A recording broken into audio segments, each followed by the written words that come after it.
Tristyn's mother and father and 2 other siblings also made statements.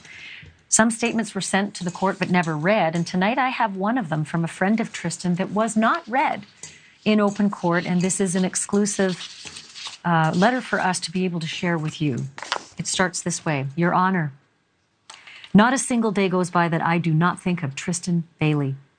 In May of 2021, I thought that maybe as time goes on, the sadness that is tied to her memory would slowly leave, but I think that the exact opposite has happened. The first day of high school, which should have been exciting, was full of dread and guilt. It should have been Tristyn's first day, too. She should have been taking pictures with the same butterflies in her stomach as the rest of us, but she wasn't taking pictures, and she didn't get to feel the excitement of the new chapter in her life.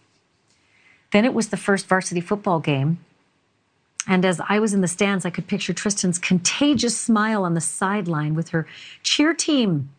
Just thinking about her laugh makes me giggle while I recall our old conversations and memories, but that giggle soon turns into endless tears rolling down my face as I come back to earth and remember how those fleeting moments were taken away from me. I want you just to remember that the person who's writing this is 15 years old. That's it, just 15. She goes on to say, many days are like this, and to be honest, I haven't even truly comprehended the cruelty of what happened yet. All of a sudden, it was the second week of January, and this is the week that Tristyn and I would start counting down our birthdays. For hers was the 18th and mine was the 19th, but this year wasn't like any other birthday. We should have been talking about getting our permits. And now I drive through the neighborhood decorated with aqua ribbons. And I think about how Tristyn would be sharing this important milestone in her life with all of us. However, it is not only these big days that really remind me of her. It is the smaller days when I hear a new song that I think she would have loved, or when a new season of Grey's Anatomy comes out that I can't even bring myself to watch because she was the only person who would talk to me about it. It's every day at lunch when I look across the table and I no longer see her. It's beach days when I look ahead at the endless sea of teal that meets the aqua sky. I see her when new trends come out that she would have totally done. I see her when I walk past the Vans store because she would always wear black leathery Vans. I'm going to see her next year when we start driving by ourselves.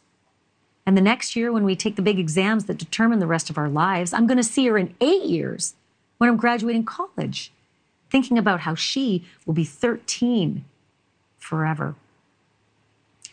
And then I'm going to see her at my wedding, when my dad is walking me down the aisle, and I'm going to think about how Tristyn will not get this moment.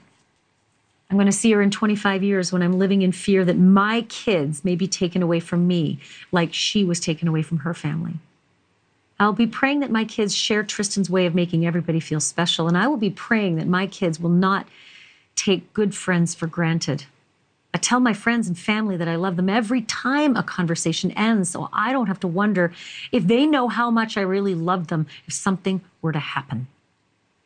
The impact Tristyn had on everyone she was around is unbeatable. Tristyn and I weren't best friends, but she's one of the greatest friends I will ever have.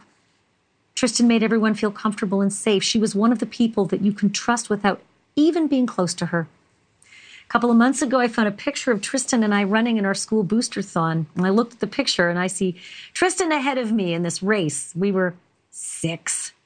I probably thought it was unfair that she was ahead of me, but looking back at this picture, now age 15, the race and the word unfair have totally different meanings. It is unfair that Tristyn finished the race of life before me. I wish I were still 6, running around our elementary school field before anything related to what happened to her could have crossed our minds. Tristyn was a disco ball in the darkest rooms. She was reflecting light every way she turned. And although she isn't here with us anymore, she was one of the few bright lights in this dark world, and nothing will ever fill the infinitely growing void. Signed, Tristyn's friend. Thank you for watching. Go to newsnationnow.com to find NewsNation on your television provider. And don't forget to click the red subscribe button below to get more of NewsNation's fact-driven, unbiased coverage.